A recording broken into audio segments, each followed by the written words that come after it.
Welcome to a new series called Tactics, where we break down the specific tactical execution that we use here at Common Thread Collective to help our clients grow predictably and profitably.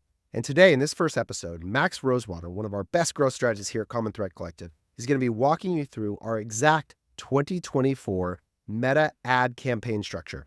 We're going to show you specifically how we build campaigns inside of Meta in the year 2024. And this entire series is brought to you by our incredible partners, Richpanel and Recharge, two vendors that we hand-selected because of their commitment to helping brands with margin innovation, helping you find ways to use technology to improve the profitability of your business. I'm going to be jumping back in later in the episode to tell you more about each of them, but for now, let's get started with Max.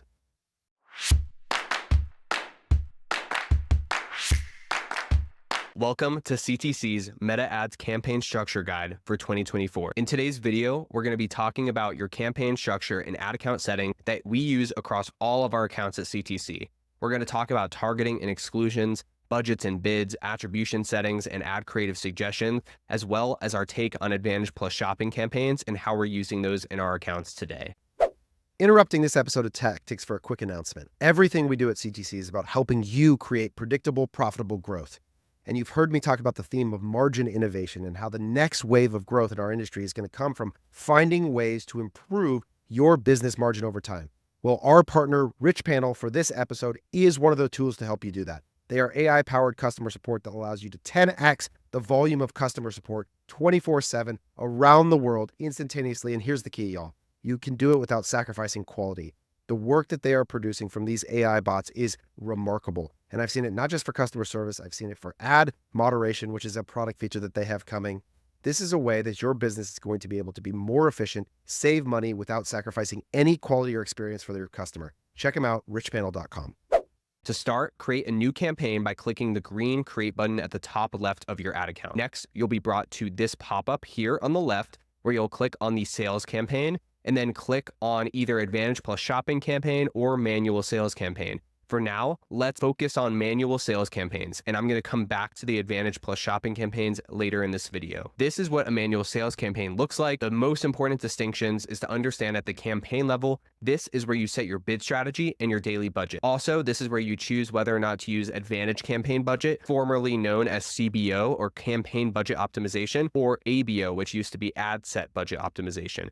The only thing you need to know here is by turning this on, you set a campaign level budget, and then Meta will automatically distribute that budget across all the ad sets within that campaign. You also have the opportunity to set your bid strategy. At CTC, we primarily run a cost per result goal or cost capped ad account or using ROAS goal. And we are starting to increasingly look into using ROAS goal in certain situations, which I'll talk about as well. And then of course, the other option is to use bid caps. Now, the most important distinction is that when running cost per result goal or ROAS goal, that these bids are going to average out your bid over the course of the attribution window. So for example, if I set a $20 cost cap using cost per result goal, that means that it's going to bid both above and below that $20 CPA target on a weekly basis over the course of the 7-day click attribution window that I'm optimizing for. This is very important to understand because you do have some flexibility within your bidding by using these settings. However, if you're using a bid cap, you set the highest bid that you want in the auction, meaning that Meta cannot bid above that ceiling of $20.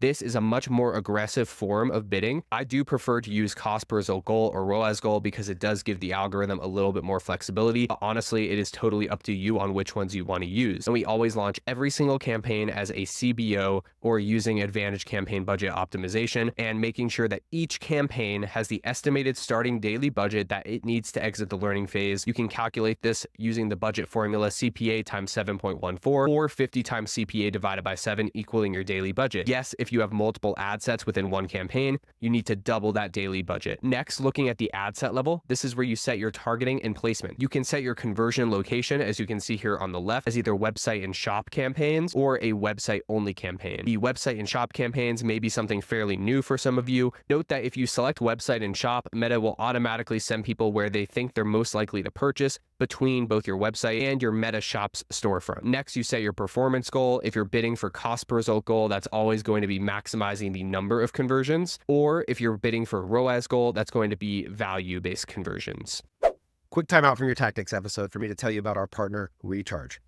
In my life, I have 3 little kids and I'm trying to run a business. And one of the only ways I can do that is by having habits and routines. And 2 of those that help my family a ton are, 1, our Crunch Labs box subscription for all of our kids. They wait by the door. They can't wait to get it. They get 3 hours of playtime. My wife and I get some great conversation. It's a critical part of making our life work. The second is my Create Wellness gummy creatine subscription. 40 years old, trying to stay in shape, trying to maintain a healthy life amidst all the chaos. And that's a critical part. And both of these are powered by Recharge. Recharge has been the best subscription app in the Shopify ecosystem for a long time. They power some of the best brands in the world, like Crunch Labs and Create Wellness, alongside Curology and Cometeer and Billy and Bloom and Vital Proteins and tons of other brands that you care about. And if there's any tactic that you as a business should consider for driving improved LTV, compounding the values of your customers, expanding margin over time, it's subscription. There's really no great other way to do it more effectively. Now, not every product is perfect for that, but if you are, Recharge is the app for you.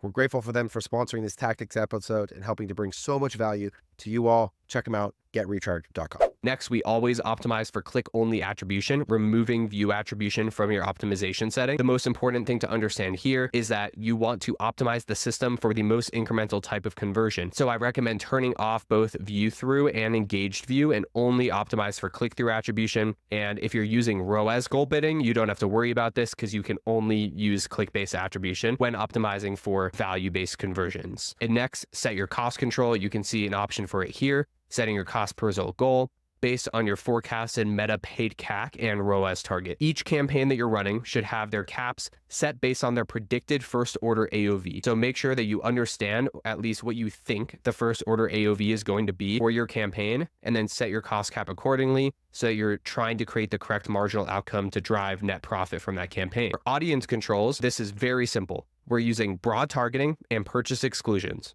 That is it. Broad targeting, no interest or lookalike audiences. We're running 18 to 65 plus age range. Make sure you're using purchase exclusions, specifically a synced Klaviyo customer list that automatically updates into Meta or an updated email list, and also use a pixel-based purchase exclusion list. But note that a pixel-only exclusion list is not good enough. You have to have either a synced Klaviyo list or a consistently updated email list uploaded, because the pixel-based exclusions list is going to have a lot of existing customer bleed just due to data loss. And this is super important because we want to make sure that all of our acquisition dollars are driving incremental new customer growth. Now, there are options for your exclusion windows. If you want to use an all-time purchase exclusion list, I definitely recommend that across most businesses, alongside maybe a 180-day purchase exclusion list. However, if you find a time frame where your customers are considered churned, this can be beneficial for some businesses to have the time frame cut off for where you're using your exclusions at that point. I typically only recommend this for more mature brands that are struggling with retention growth for whatever reason. And I think it can be extremely beneficial and also can help lower your customer acquisition cost as you're getting additional data signals from existing customers. Also use automatic placements, now called Advantage Plus placements. Now, to clarify the last slide, this is called an acquisition campaign. Hey folks, thanks for listening to this preview episode. To hear the episode in full, check out Admission at youradmission.co. That's YOURADMISSION.co.